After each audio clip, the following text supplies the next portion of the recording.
Microwave ovens are the most popular appliance ever for warming things up, ever invented.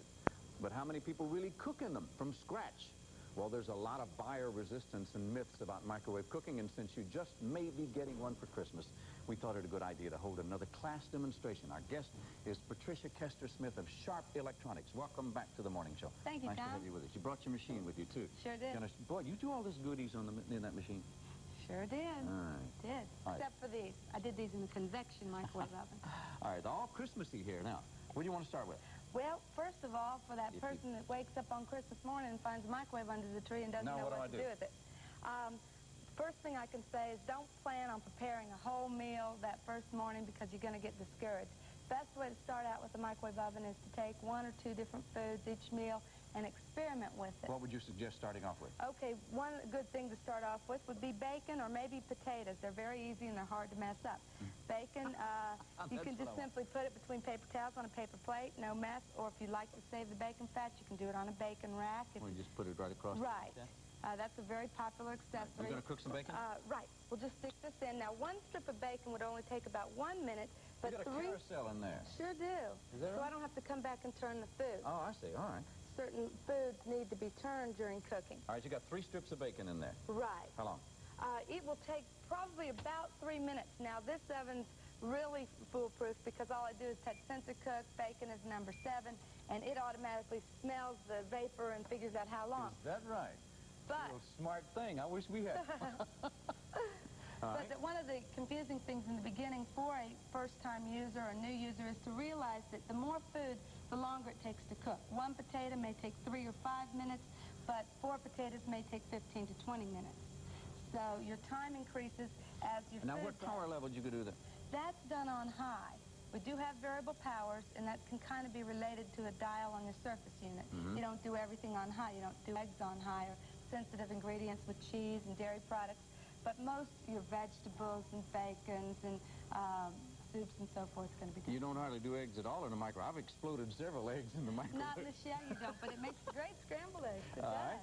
Right. What it else? Sure does.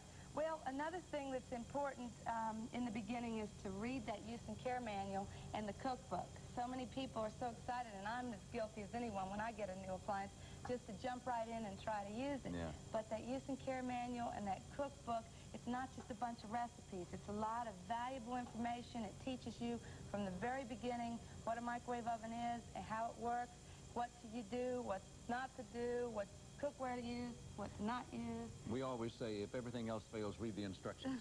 Exactly. Exactly? That's exactly right. Another little techniques that are important to learn are something like a baked potato or squash, something with a tight skin. It's important to prick it so some of that steam can escape. 99 times you might not have a problem, but that 100th potato, the skin might be so tight it might explode. Why is this lemon out here? Oh, the lemon's out here. We're going to talk about some quick tips and hints. And if you were to put a lemon in a microwave for 30 seconds, it yields almost twice as much juice if you're trying to get the lemon juice out. And the bacon is done now? The bacon's done, and it doesn't really need any standing time as a potato would need standing Holy smoke. time. Yeah, it is. And see, because of the high fat content, it browned also.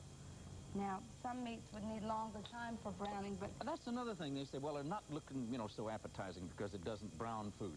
But the high fat content made it brown? fat tends to caramelize when it's cooked in a microwave or cooked anyway. And a roast is going to brown some, but the higher fat content, the more it's going to brown. All right, they said take some of the taste out when you cook in microwave. What about that? No. They say food might taste different. That's just if you've overcooked it, or that's still hot, but it'll crisp up and get real crispy when it cools off. Looks like you put it in the pan. That's right. Didn't mess up the bacon. All right, where are we going? Arrangement's important, too. If you have, say, 4 baked potatoes, instead of putting them all in a line, you should put them around in a circle formation, because your microwaves do cook from the outside in. And the outside, if you have a potato in the middle of a bunch of potatoes, it's not going to get quite as much microwave energy as those outside potatoes. If you were doing little hors d'oeuvres and appetizers, which we'll be doing in a few minutes, you want to put them around in a ring formation. All right, since we're talking about hors d'oeuvres and appetizers in just a moment, we will also talk about safety. What about safety? They say, microwaves are one of the safest appliances in the industry, in the appliance business, in the home today. hand in there and get it microwaved. No way. There's 3 safety interlocks on every microwave oven, every brand. The government requires it. If the door's out of alignment at all, the oven will not operate. If you have a TV or FM radio in your home, you should have no fear of a microwave because it works. It's right in the same spectrum. Okay, all these pretty holiday decorations and foods in just a moment, following this.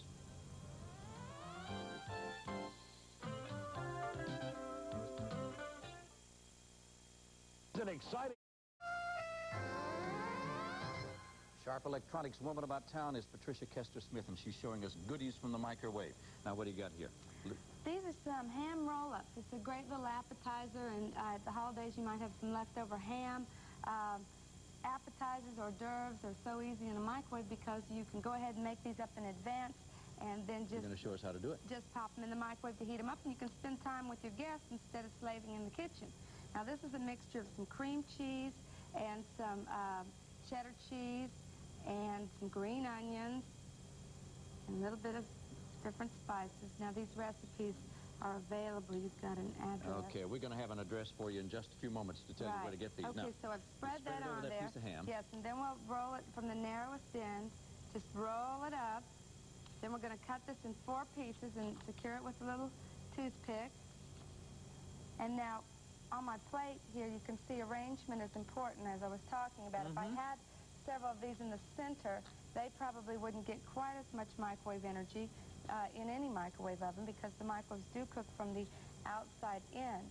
Now, we need to take, these will only take about 30 seconds in the microwave to heat up. All you're doing is warming them up. And we've got a... And they come out. Like that. Voila. We can stick them in and take this... what do we got in? What we got cooking in there? Well, I thought we'd get in the holiday spirit with a little bit of Christmas wassail. And you've got a flagon of wassail in there. Yes, I was heating it up with the temperature probe.